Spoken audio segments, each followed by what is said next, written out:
إله إلا الله وحده لا شريك له وأشهد أن سيدنا ومولانا محمدا عبده ورسوله أما بعد یکم مئی ابھی چند دن کے بعد انشاءاللہ شروع ہو جائے گا، تو اس کو ایک دن منایا جاتا ہے یکم مئی میں، جس کو لیبر ڈے یا مزدوروں کا عالمی دن کہا جاتا ہے۔ اور یہ دن منانے کی مناسبت جو ہے وہ یہ ہے کہ امریکہ کے اندر 1886 میں ایک تحریک اٹھی تھی۔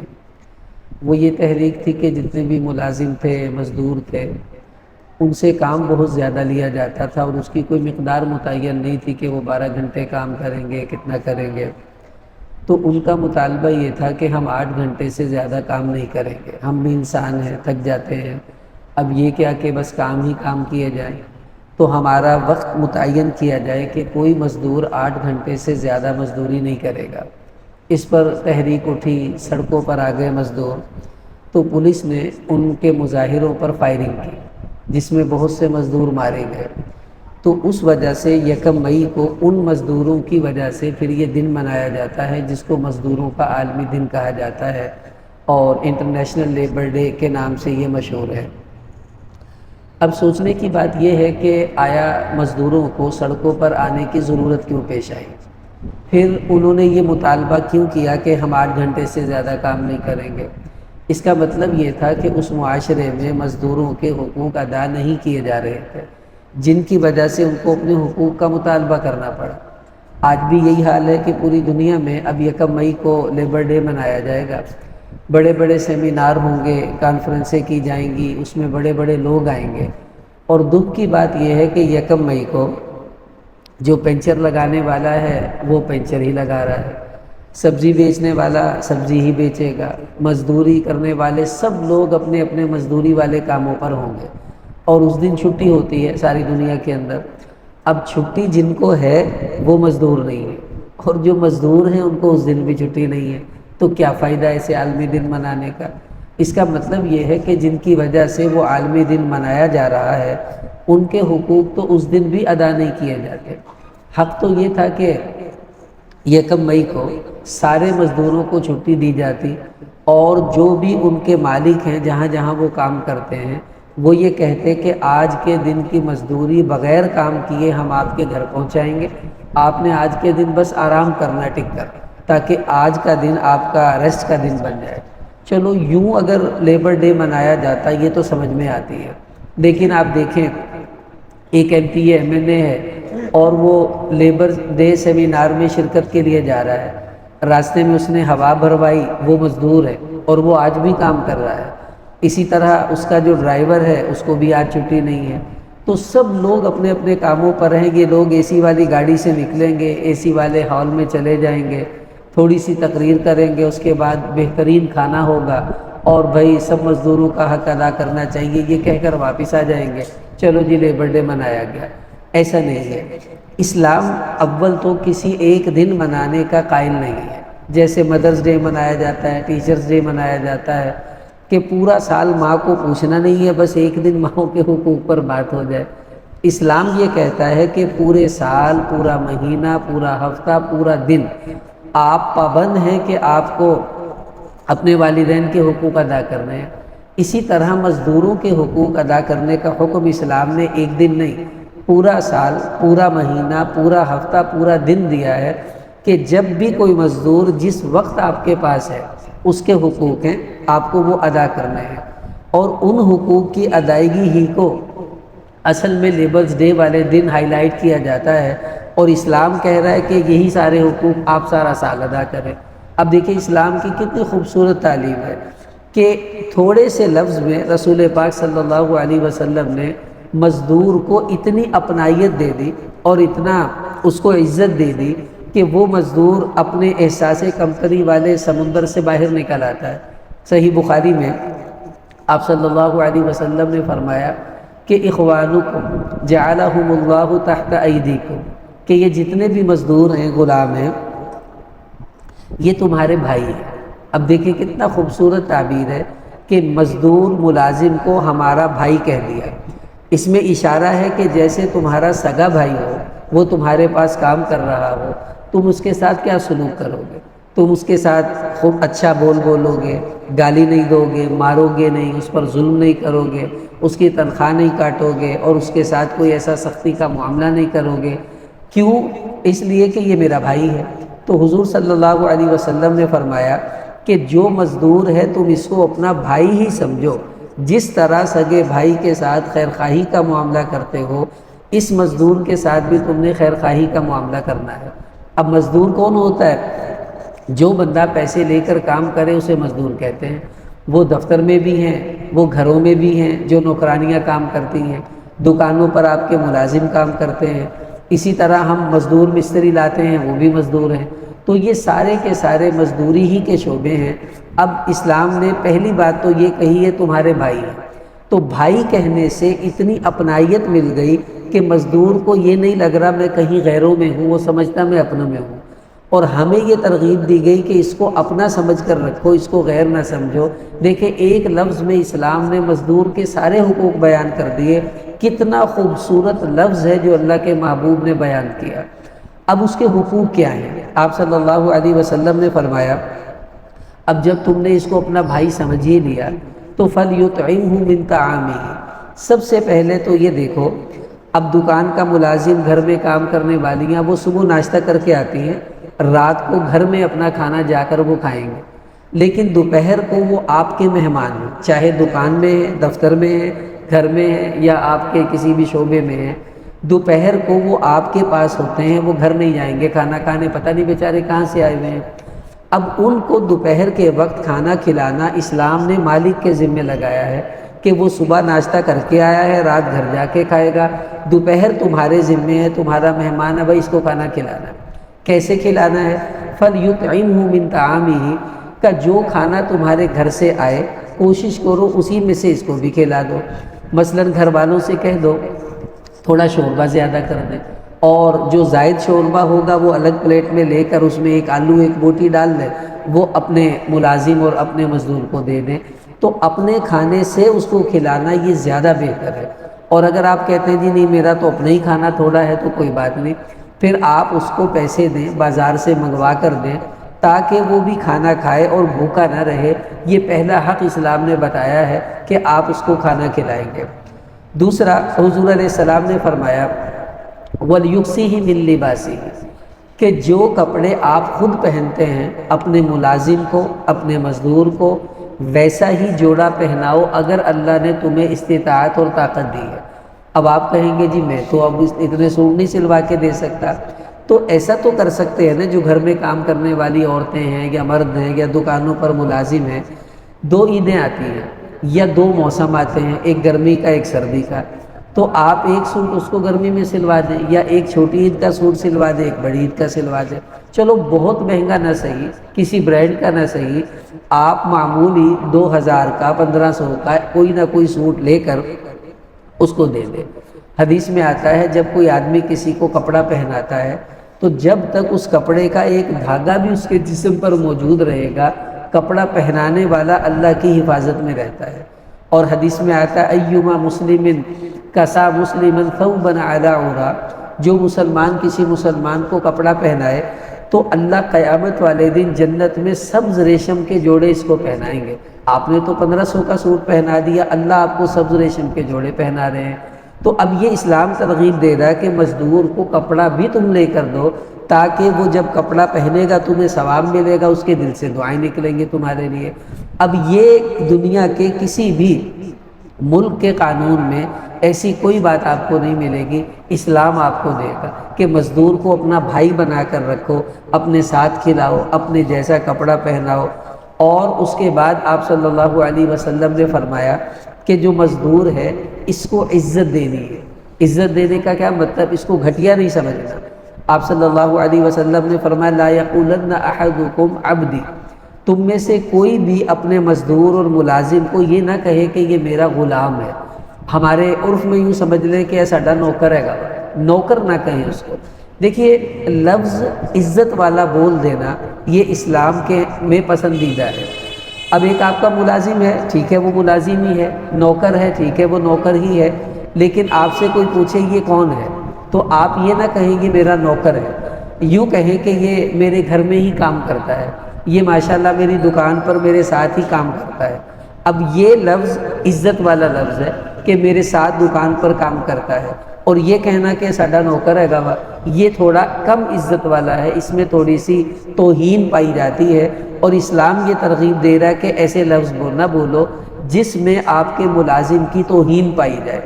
میں ملتان میں تھا تو وہاں ایک بزرگ تشریف لائے، تو دسترخوان پر ہم نے اکٹھے کھانا کھایا، تو ان کا جو ڈرائیور تھا وہ ان کے ساتھ ہی تھا، تو میں نے ان سے پوچھا کہ یہ آپ کا ڈرائیور ہے؟ اب انہوں نے جو لفظ بولا نا وہ بڑا سننے والا ہے، اب کہنا تو یہ چاہیے تھا جی ہاں، کہنے لگے جی جی یہ میرا ہم سفر ساتھی ہے، یہ نہیں کہا میرا ڈرائیور ہے، کہا یہ میرا ہم سفر ساتھی ہے۔ کیا مطلب کہ یہ ادھر بیٹھتا ہے میں ادھر بیٹھتا ہوں، ہم دونوں اکٹھے سفر کرتے ہیں، تو یہ میرا ہم سفر ساتھی ہے۔ تو ڈرائیور کو ہم سفر ساتھی کہنے میں کتنی اپنائیت، کتنی عزت اور کتنی خوبصورتی ہے، اور یہ کہنا کہ جی ہاں یہ میرا ڈرائیور ہے، اس میں اس کی عزت تھوڑا کم ہو جاتی ہے۔ اب اسلام کی تعلیم دیکھیں کتنی خوبصورت ہے کہ ایک ملازم کو اتنی عزت دی جا رہی ہے جیسا کہ وہ حقیقت میں آپ کا بھائی بن گیا، اور واقعی وہ آپ کے ساتھ جو ہے وہ ایسے زندگی گزارتا ہے جیسے آپ کے گھر کا کوئی فرد ہو۔ پھر ملازم کو اسلام نے ہمیں یہ ترغیب دی کہ اس کو گالی نہیں دینی۔ آپ صلی اللہ علیہ وسلم کے بارے میں آتا ہے کہ ما شتم، حضور علیہ السلام نے کبھی کسی مزدور کو، کسی ملازم کو، کسی عورت کو گالی نہیں دی ہے۔ حضرت انس رضی اللہ عنہ فرماتے ہیں میں نے 10 سال اللہ کے محبوب کی خدمت کی ہے، کام کیا ہے، ملازمت کی طرح ان کے ساتھ رہا ہوں، ایک مرتبہ بھی ایسا نہیں ہوا کہ میں نے کوئی کام نہ کیا ہو اور آپ صلی اللہ علیہ وسلم نے ڈانٹ کر کہہ دیا ہو کہ تو نے یہ کیوں نہیں کیا، یا میں نے کچھ غلط کر دیا ہو تو آپ نے ڈانٹ کر کہہ دیا ہو لما فعلت کذا، تو نے یہ کیوں کر دیا، یعنی مجھے کبھی ڈانٹا بھی نہیں ہے اللہ کے حبیب نے۔ اب اسلام تو کہہ رہا ہے کہ آپ کے ملازم سے غلطی ہو جائے اس کو مارو نہیں، اس کو ڈانٹو نہیں۔ اب کتنے لوگ ہیں ملازم کو بھائی وہ تو گالی کے بغیر بات نہیں کرتے ہیں اور گالی کے بغیر اس کو بلاتے نہیں ہیں، اور اسلام کیا کہہ رہا ہے اس کو گالی نہیں دینی ہے۔ ایک صحابی ہے ابو ذر رضی اللہ تعالیٰ عنہ، صحیح بخاری میں فرماتے انی ساببت رجلا، ان کا ایک غلام تھا، تو انہوں نے اس کو کوئی گالی نہیں دی، سخت بات کہی۔ وہ کیا تھا؟ وہ تھا ایک حبشن عورت کا بیٹا۔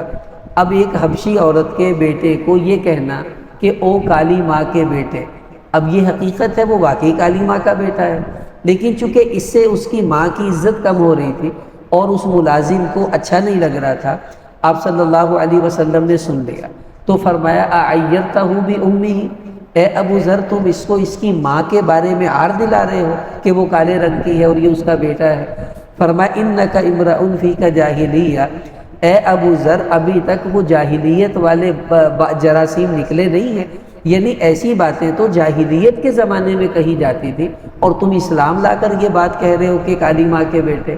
تو ابو ذر رضی اللہ تعالیٰ عنہ بہت پریشان ہو گئے یہ سن کر کہ یہ میں نے کیا کہہ دیا، تو انہوں نے اپنے اس غلام سے معافی مانگی اور اس کو منایا، پھر اس کے بعد اس کے ساتھ ایسے رہتے تھے جیسا کہ کوئی اپنے حقیقی اور سگے بھائی کے ساتھ رہتا ہے، اس طرح انہوں نے اپنے غلاموں کا حق ادا کیا۔ اب دیکھیں یہ جو لیبرز ڈے منایا جاتا ہے، اس کے منانے کی وجہ کہ مزدوروں سے بہت کام لیا جاتا تھا، انہوں نے مجبوراً احتجاج کیا کہ 8 گھنٹے سے زیادہ کام نہیں کریں گے۔ اب اسلام کیا کہہ رہا ہے؟ آپ صلی اللہ علیہ وسلم نے فرمایا، صحیح بخاری میں ہی ہے کہ وَلَا يُكَلِّفُ مَا يَغْلِبُهُ، کہ اپنے ملازم اور مزدور سے اتنا زیادہ کام نہ لو جو اس بیچارے کو کرنا مشکل پڑ جائے۔ مثلا اب کسی کو کہنا بھی یہ 100 بوریاں ہیں تم نے آج چھت پر رکھ کر آنی ہے، بھائی وہ انسان ہے کوئی کرین تو ہے نہیں ہے، تو آپ صلی اللہ علیہ وسلم نے پہلے تو یہ فرمایا کہ اس پر اتنا بوجھ نہ ڈالو جو وہ بیچارہ اٹھا نہ سکے، اتنا کام نہ لو جو کرنا اس سے مشکل ہو جائے۔ فَإِن كَلَّفَهُ فَلْيُعِنْهُ عَلَيْهِ، اور اگر آپ سمجھتے ہیں کہ واقعی کام زیادہ ہے اور کروانا بھی ضروری ہے تو حضور علیہ السلام نے پھر یہ مشورہ دیا، بلکہ حکم دیا کہ اب تم اس مزدور کی پھر مدد بھی کرو۔ اب مدد 2 طریقے سے ہے، ایک تو یہ کہ وہ اکیلا ہے آپ اس کے ساتھ ملیں یا کسی اور کو اس کے ساتھ ملائیں، تاکہ 2 یا 3 ہو کر وہ کام آسانی سے کر لیں گے۔ دوسری مدد یہ ہے کہ اس کو یہ پابند نہ کرو کہ یہ ابھی کرنا ہے، آج ہی کرنا ہے۔ یہ کہہ دو کہ بھائی یہ کام کرنے والا ہے، جیسے تمہیں سہولت ہو 2-4 دنوں میں کر دینا۔ اب وہ آپ نے اب اس کی مدد کر دی ہے۔ آپ صلی اللہ علیہ وسلم فرما رہے کہ اول تو اس پر بوجھ نہ ڈالو، اگر ڈالنا ہے تو پھر اس کی مدد کرو تاکہ وہ بوجھ محسوس نہ کرے، آسانی سے وہ کام نپٹا لے۔ اب دیکھیں، اگر اسلام کی ان تعلیمات کے مطابق مزدوروں سے معاملہ کیا جائے یا کیا جاتا تو کیا آج لیبر ڈے منانے کی ضرورت پڑتی؟ کبھی بھی نہیں۔ مزدوروں کو باہر نکلنے کی ضرورت پڑتی؟ کبھی بھی نہیں۔ چونکہ اسلام کی تعلیمات کو چھوڑ کر حقوق کبھی بھی ادا نہیں ہوں گے، یہ یاد رکھیے۔ اسلام ہی حقوق کی ادائیگی کی ترغیب دیتا ہے اور وہ اسلامی تعلیمات میں آپ کو ملے گا۔ پھر یہ کہ اپنے مزدور کو مارنا پیٹنا جائز نہیں ہے۔ اس سے غلطی ہوئی ہے، آپ تھوڑا بہت ڈانٹ دیں اس کو اگر غلطی بہت بڑی کی ہے، لیکن ہاتھ اٹھانا، مارنا پیٹنا، کتنے لوگ ہیں کہ جو چھوٹے بچے ان کی دکانوں پر ملازمت کرتے ہیں، ان سے غلطی ہو جائے وہ تو ڈنڈوں سے پیٹ رہے ہوتے ہیں۔ سوشل میڈیا پر کتنی ویڈیوز وائرل ہوتی ہیں، کوئی ان کو باندھ رہا ہے، کسی نے الٹا لٹکایا ہوا ہے۔ یہ کیا انسانیت ہے؟ نبی اکرم صلی اللہ علیہ وسلم اور اسلام یہ کہہ رہے ہیں کہ آپ اپنے مزدور کو مار نہیں سکتے۔ ایک صحابی تھے تو وہ اپنے ملازم سے کوئی غلطی ہوئی تو وہ اس کو پیٹ رہے تھے۔ آپ صلی اللہ علیہ وسلم گزرے تو آپ نے دیکھا، فرمایا کہ اللہ اقدر علیہ، او فلانے یاد رکھ تو اس پر جتنی قدرت رکھتا ہے، تیرا اس ملازم پر جتنا کنٹرول ہے مالک ہونے کی وجہ سے، اللہ کا تجھ پر اس سے بھی زیادہ کنٹرول ہے۔ اگر اللہ چاہے تو وہ تیری غلطیوں پر تجھے ایسے ہی سزا دیں گے اس سے بڑھ کر، اور جیسے تو اس کو دے رہا ہے۔ ایک صحابی آیا کہ یا رسول اللہ، میرے ملازم ہیں، وہ بڑی غلطیاں کرتے ہیں اور نقصان کرتے ہیں، پھر میں بھی انہیں ڈانٹ ڈپٹ کرتا ہوں، تو کیا میں صحیح کرتا ہوں؟ آپ صلی اللہ علیہ وسلم نے فرمایا قیامت والے دن ان کی غلطیاں اور تیری ڈانٹ ڈپٹ اور مار پیٹ یہ دونوں تولی جائیں گی۔ اگر تو دونوں برابر ہو گئی تو نہ کچھ لینا نہ کچھ دینا، حساب برابر، وہ بھی گئے اور تم بھی گئے۔ اور اگر ان کی غلطیاں زیادہ ہیں اور تمہاری مار پیٹ تھوڑی ہے تو پھر جتنا فرق ہے اللہ تمہیں اس کا اجر دیں گے اور تم پر کوئی سختی پکڑ نہیں ہوگی۔ اور اگر ان کی غلطیاں تھوڑی تھی، تمہاری مار اور ڈانٹ ڈپٹ زیادہ تھی، تو جتنا فرق ہوگا اس کا تمہیں خمیازہ بھگتنا پڑے گا اور تمہیں اللہ اس کی سزا دیں گے۔ اب وہ ڈر گئے کہ یا رسول اللہ یہ تو بڑا سخت معاملہ ہے، اب کون تولتا پھرے بھائی اس کی غلطی کتنی تھی، میں نے کتنا ڈانٹ دیا۔ تو انہوں نے اس خوف سے کہ مجھ سے انصاف نہیں ہوگا، انہوں نے اپنے غلاموں کو ہی آزاد کر دیا کہ نہ ہوں گے اور نہ قیامت میں میری پکڑ ہوگی۔ اب ہم سوچیں کہ اگر ہم اپنے ملازم یا مزدور کے ساتھ سختی کا ایسا معاملہ کرتے ہیں تو بھائی قیامت میں ترازو لگے گا، اس کی غلطی آپ کی مار پیٹ ڈانٹ ڈپٹ تلے گی۔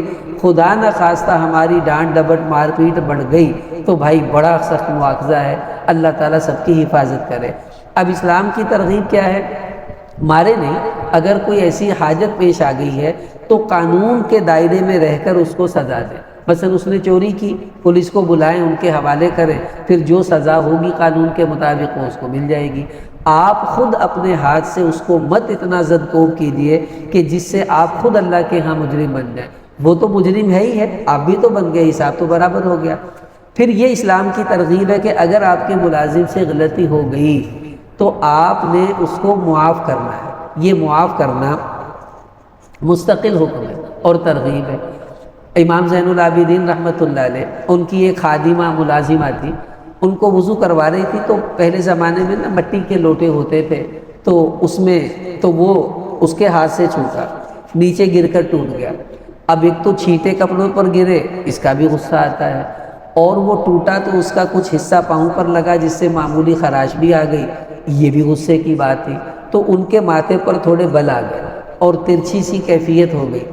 اس نے بھانپ لیا ملازمہ نے، اور وہ جانتی تھی یہ وہ لوگ ہیں جن کے سامنے اللہ کا حکم آ جائے فوراً پورا کرتے ہیں، اس میں دیر نہیں کرتے۔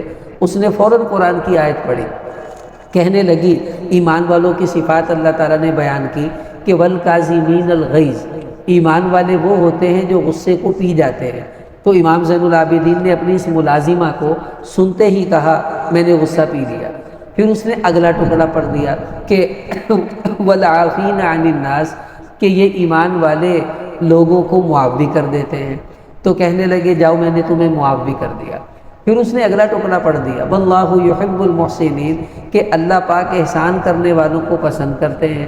تو کہنے لگے جا میں نے تجھے آزاد کر دیا، اس پر احسان بھی کر دیا۔ تو یہ ہے اسلام کی ترغیب کہ ملازم سے غلطی ہو تو اس طرح آپ احسان کرتے ہوئے اس کو معاف کرنا سیکھیں۔ بہت بڑی غلطی ہے، سزا دینا ضروری ہے تو قانون کا راستہ اختیار کیجیے۔ آخری بات یہ کہ آپ کے ملازم یا مزدور، اس کا جو حق ہے اس کی تنخواہ وہ وقت سے پہلے ادا کرنے کی کوشش کریں۔ آپ صلی اللہ علیہ وسلم نے فرمایا اعطوا الاجیر اجرہ قبل ان یجف عرقہ، کہ مزدور کی مزدوری اس کا پسینہ خشک ہونے سے پہلے ادا کر لو۔ کیا مطلب 6 بجے تک ڈیوٹی ہے، اس نے ڈیوٹی ختم کی، پسینہ تو 10 منٹ میں خشک ہو جائے گا، تو تم 6:05 بھی مت ہونے دو، فٹافٹ اس کے ہاتھ میں پیسے پکڑاؤ تاکہ تمہارے عمل میں تاخیر نہ ہو۔ کتنے لوگ ہیں ملازموں سے ادھار کرتے ہیں، یعنی دکاندار ہیں، دکانوں کے مالک ہیں، اور ملازم سے 10 تاریخ آ گئی ہے اور جی تنخواہ دے دو، دے دینے پجے چل رہے ہیں، یار لہلی کیڑی گل ہے۔ یعنی لاکھوں پتی مالک ہے اور ملازم کی چند ہزار تنخواہ نہیں دے رہا، دے دن اس بیچارے نے محلے کی دکان سے ادھار سودا لے کے اپنا گھر چلایا ہے۔ اب وہ بھی کہتا بھائی 5 تاریخ ہوگی پیسے دے، 8 تاریخ ہوگی پیسے دے، تو اب یہ ادھر بھی شرمندہ ہوتا ہے، مالک سے مانگتا ہے وہ بھی نہیں دیتا، یہ بھی شرمندگی ہے۔ اور حدیث میں آتا ہے مطل الغنی ظلم، جو مالدار جان بوجھ کر پیسے نہیں دیتا اور حق مارتا ہے یہ آدمی ظالم ہے، قیامت میں ظالموں کے صف میں کھڑا ہوگا۔ اس لیے کبھی بھی مزدور کی مزدوری دینے میں دیر نہ کریں بلکہ اسے وقت سے پہلے دے دیں۔ اب 1 تاریخ کو ملازم کو تنخواہ دینی ہے، آپ 1 کی بجائے 30 تاریخ کو جب شام کو جانے لگے بھائی کل 1 ہے، یہ لو بھائی تمہاری تنخواہ، اس کے دل سے آپ کے لیے دعا نکلے گی کہ کتنا اچھا مالک ہے کہ میرا اتنا خیال کرتے ہیں کہ 1 تاریخ بھی آنے نہیں دیتے اور اس سے پہلے مجھے تنخواہ دے دیتے ہیں۔ اس لیے بھائی اب یہ ہے اصل مزدوروں کے حقوق۔ اب اسلام تو یہ کہہ رہا ہے کہ یہ حقوق 1 مئی کے لیے نہیں ہے، یہ پورے سال کے 365 دنوں کے لیے ہیں۔ روزانہ آپ نے انہی حقوق کے اندر رہ کر اپنے مزدور اپنے ملازم کے ساتھ اچھا معاملہ کرنا ہے۔ اب اگر پوری دنیا اسلام کے ان اصولوں کو اپنا لے تو آپ بتائیں مزدور کتنے خوشحال ہو جائیں اور لوگ بھی مزدوروں کے ساتھ کتنا اچھا رہنے لگیں۔ دکھ یہ ہے کہ باہر کے لوگوں کو تو کیا کہیں، خود مسلمان ہو کر ان اصولوں کا پابند نہیں ہے، تو افسوس تو مسلمان پر ہوگا نا کہ اس نے اپنے نبی کی تعلیمات کو جھٹلا دیا۔ اب دیکھیے 1 مئی کو مزدوروں کا عالمی دن منایا جائے گا، آپ کی ذمہ داری ہے، آپ سوشل میڈیا پر ہیں، کسی مجلس میں بیٹھے ہیں، دوستوں میں بیٹھے ہیں، انہیں بتائیں کہ بھائی یہ جو ساری دنیا مزدوروں کے حقوق کی بات کر رہی ہے انہوں نے کیا حقوق ادا کیے اور کرنے ہیں۔ اصل تو اسلام ہے، دیکھو اسلام نے یہ حق بتایا، یہ حق بتایا، آپ ان میں سے 2 4 5 بھی یاد کر بتا دیں گے تو انشاءاللہ یہ تبلیغ بھی ہو جائے گی، مزدوروں کا حق بھی ادا ہو جائے گا، اللہ بھی راضی ہو جائیں گے اور دوسروں کے علم میں بھی فائدہ ہوگا آپ کی وجہ سے، وہ بھی آگے لوگوں کو بتائیں گے، اس کا ثواب بھی اللہ تعالیٰ آپ کو دیں گے۔ تو سب بھائی اس کی نیت کرتے ہیں نا انشاءاللہ کہ کم از کم مزدوروں کے حقوق میں اپنی ذات کے اعتبار سے پہلے نیت کروں کہ میں ادا کروں گا، پھر دوسروں کو ترغیب دیں گے کہ وہ بھی ادا کرنے والے بن جائیں، تاکہ مزدور بھی بیچارے ہمارے بھائی ہیں، جیسے ہمارے نبی علیہ السلام نے فرمایا، وہ بھی خوشحالی کی زندگی گزاریں۔ اللہ تعالی ہم سب کو ان باتوں پر عمل کرنے کی توفیق عطا فرمائے۔